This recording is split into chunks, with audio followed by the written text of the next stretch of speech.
Fredrickson, and this is my introductory video for my Woodstock Fruit Fest application. So my story is actually quite long, but I will try to keep it brief. I'm 26 years old, and I was born in Tulsa, Oklahoma, and I've lived in Broken Arrow most of my life. My health journey began at the end of 2012, and there's fireworks going off, so sorry about that. Also, just a disclaimer, I'm kind of bad at talking. I'm like much better at writing, so try to bear with me. I have like little notes that I might have to refer to like keep me on task, but yes.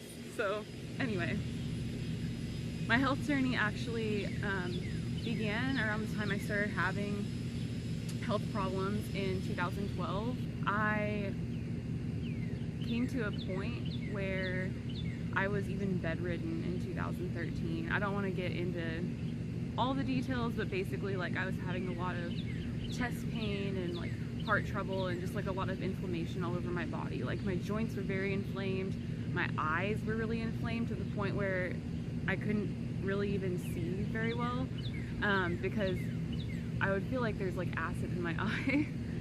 My lungs had a lot of trouble. I was having trouble breathing, just all kinds of stuff. I had like the most crazy amount of fatigue I've ever experienced in my life.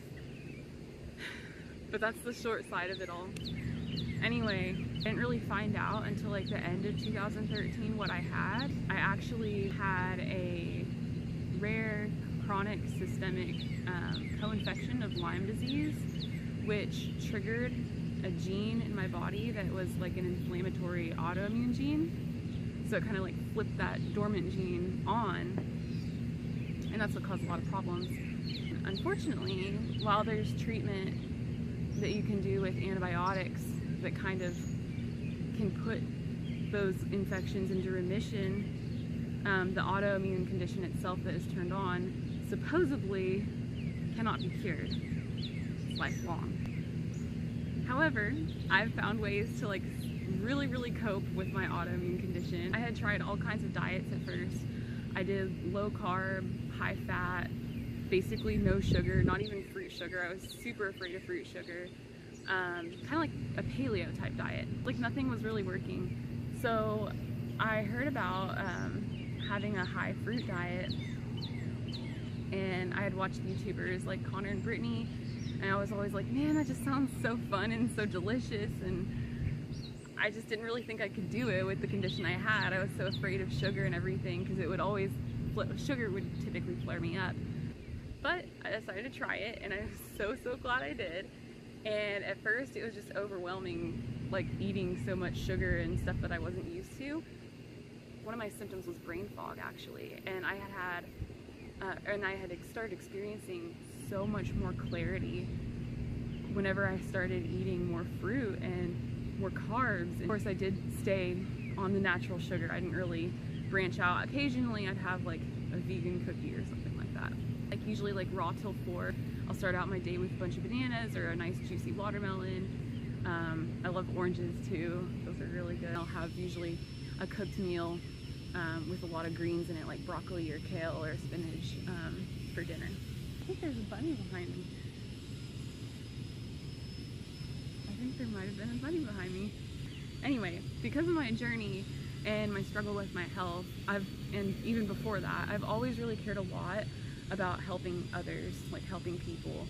My passions include helping others, spending time in nature, hanging out with animals, preparing and eating and sharing vegan food, and learning. I really love to learn, especially about, you know, nutrition and everything to do with health, just because of what I've been through and everything. Oh, by the way, I also lost like, I think it was like close to 70 pounds, because I was like almost up to 200, and now I'm down to like 125.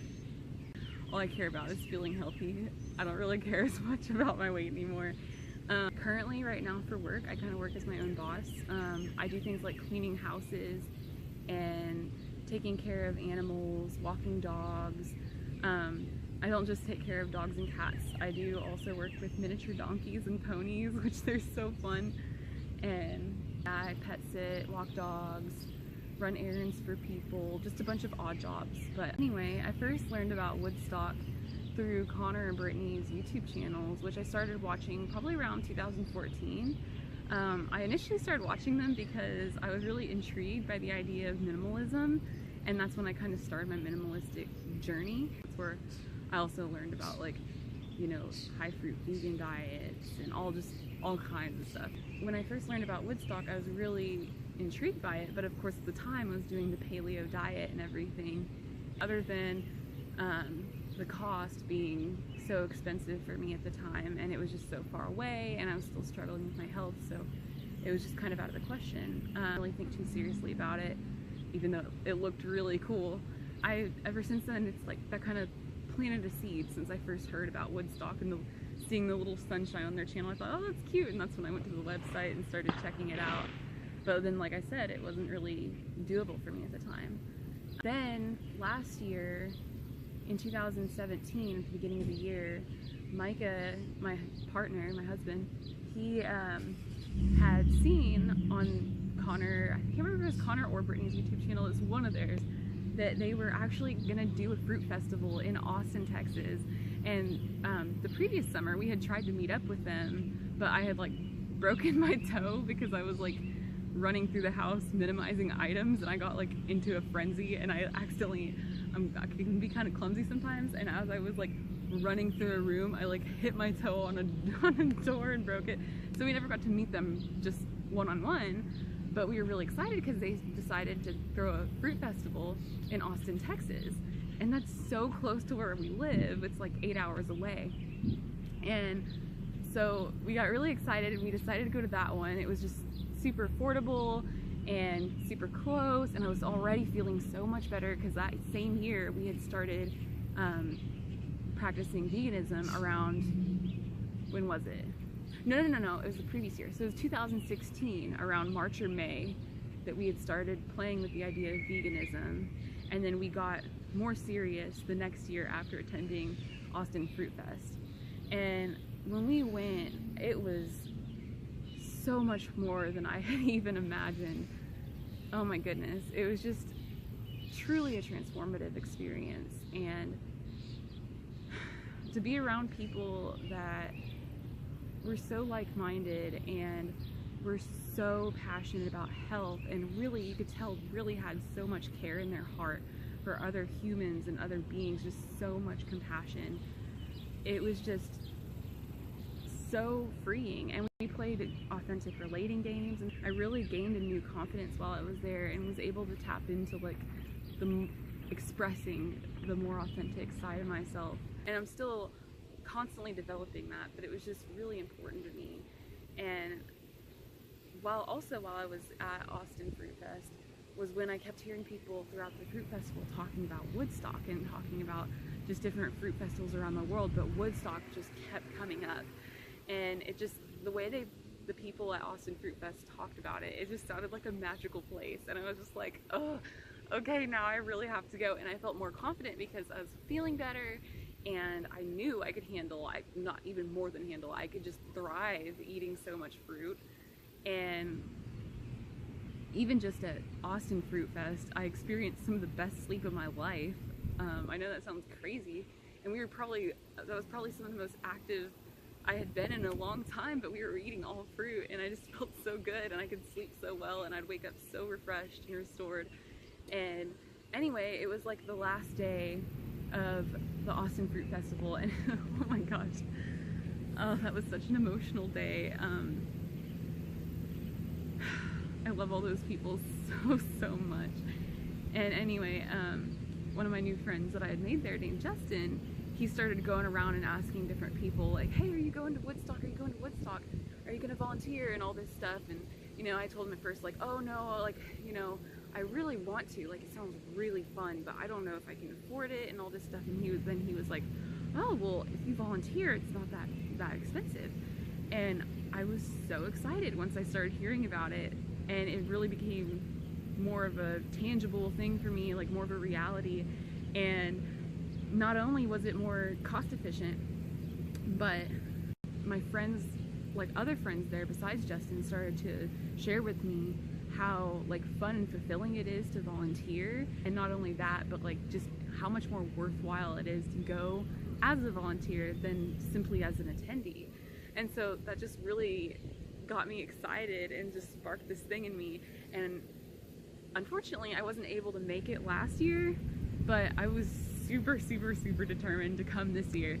So that's why I'm making this video. I really hope I can attend. If possible, I would really love to work with food, either with like food prep or on the produce team sorting out different fruits and veggies, or you know, doing juice or anything like that, making salads. Anything with food sounds fun, or even cleaning. As I said earlier, like I clean houses as part of my side jobs, so either one of those is really fun for me. I know I find working with food and prepping and sorting different foods out, because like we eat a lot of fruit, so I'm constantly sorting our bananas by ripeness and just different stuff like that. It's very cathartic to me to prepare and sort and cut fruit. Also, I really love the feeling of gratification I get from like cleaning, especially if it's someone else's house or if it's just in the kitchen. But yes, I love working with food and I love cleaning, so I would really love to do either of those things, or really if there's anything else I can help with. I just love helping people in general, and I love working and staying busy, and especially if I get to do it with other cool volunteers. Like I would love to do anything, and any way I can help, that'd be awesome. And I so hope that I see you all this August. It would be super lovely for me. But yeah, all right, peace and love.